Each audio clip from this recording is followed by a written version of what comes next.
Arabs are the most maligned group in the history of Hollywood. They're portrayed basically as subhumans. Untermenschen, a term used by Nazis to vilify gypsies and Jews. These images have been with us for more than a century.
For 30 years, I've looked at how we, particularly when I say we, image makers, have projected Arabs on silver screens.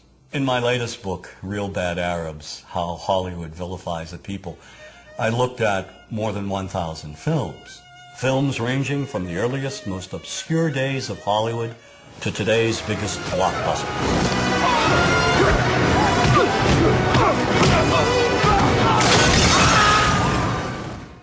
And what I tried to do is to make visible what too many of us seem not to see, a dangerously consistent pattern of hateful Arab stereotypes. Stereotypes that rob an entire people of their humanity. All aspects of our culture project the Arab as villain. That is a given. There is no deviation.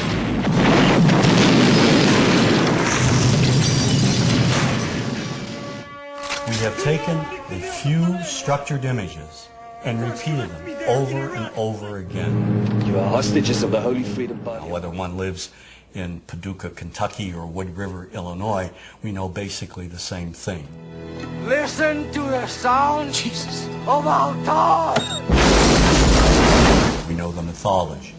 The mythology, namely Hollywood's images of Arabs. We inherited the Arab image primarily from Europeans. In the early days, maybe 150 years, 200 years ago, the British and the French who traveled to the Middle East, and those who didn't travel to the Middle East, conjured up these images of the Arab as the Oriental other. The travel writers, the artists who fabricated these images and who were very successful, as a matter of fact. And these images were transmitted and inherited by us. We took them, we embellished them, and here they are. When you cross the mountains of the moon into our country, Mr. Tyrone, you will be stepping back 2,000 years. We have this fictional setting called Arabland, a mythical theme park. And in Arabland, you have the ominous music, you have the desert. We start with the desert, always the desert as a threatening place. We add an oasis, palm trees, a palace that has a torture chamber in the basement. The pasha sits there on his, posh cushions with harem maidens surrounding him. None of the harem maidens please him, so they abduct the blonde heroine from the West who doesn't want to be seduced. When we visit Arabland, we must be aware of the instant Alibaba kit. We have the property masters of Hollywood going around and they're cladding the women in see-through pantaloons, belly dancing outfits. They're giving the Arab villains scimitars, these long, long scimitars. We see people riding around on magic carpets, turbaned charmers programming snakes in and out of baskets. Yesteryear's Arab land is today's Arab land. You are late. 1,000 apologies, oh patient one. You have it then. I had to slit a few throats, but I got it. Disney's Aladdin was seen by millions of children worldwide. It was hailed as one of Disney's finest accomplishments. But the film recycled every old degrading stereotype from Hollywood's silent black and white past.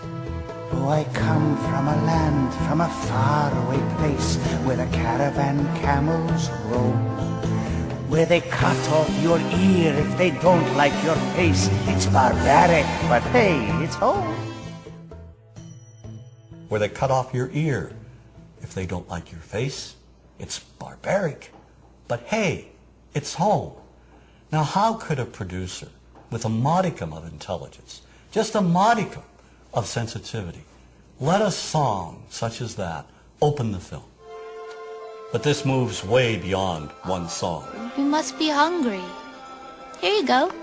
You'd better be able to pay for that. Do you know what the penalty is for stealing?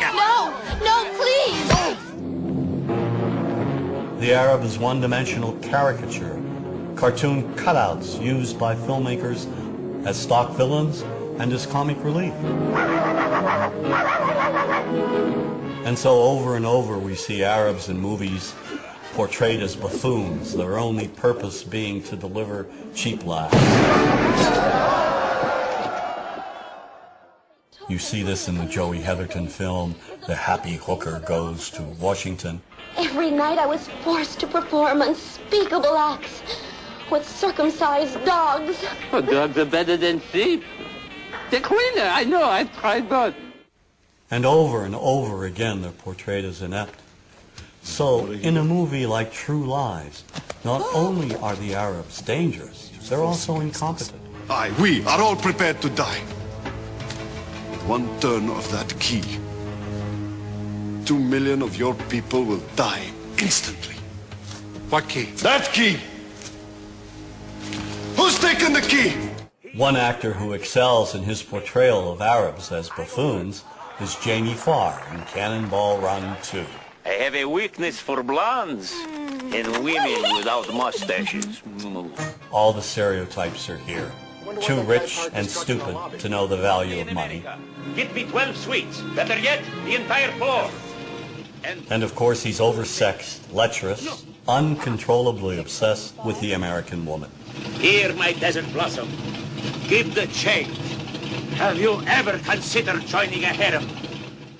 And so another pattern is the lecherous Arab. In Jewel of the Nile, Sheikh Omar tricks Kathleen Turner. How? He convinces her to come with him to Arab land. Then he imprisons her. You stay here and you write what I tell you to write. We see the same sort of ominous seduction and protocol.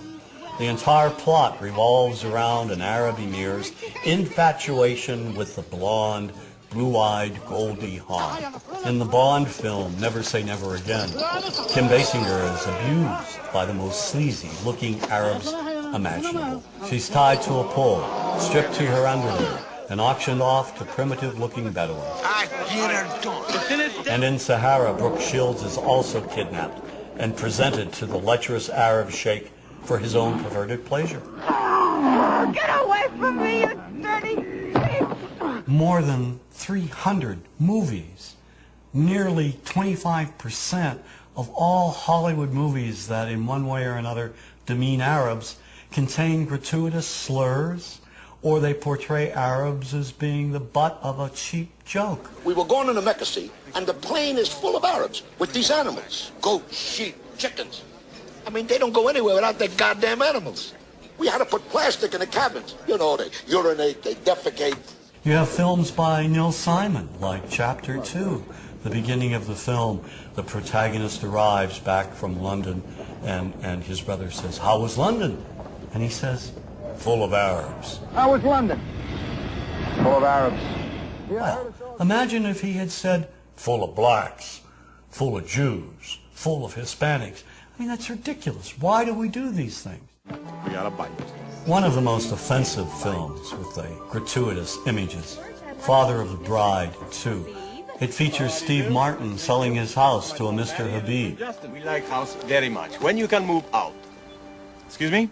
The Habibs would like to buy the house, George. It's exactly what they've been looking for. It's when you can move. We need house a week from Wednesday, and my wife wants flour dishes in kitchen. You sell, we pay top dollar. When Habib's submissive wife tries to speak, he shouts gibberish at her.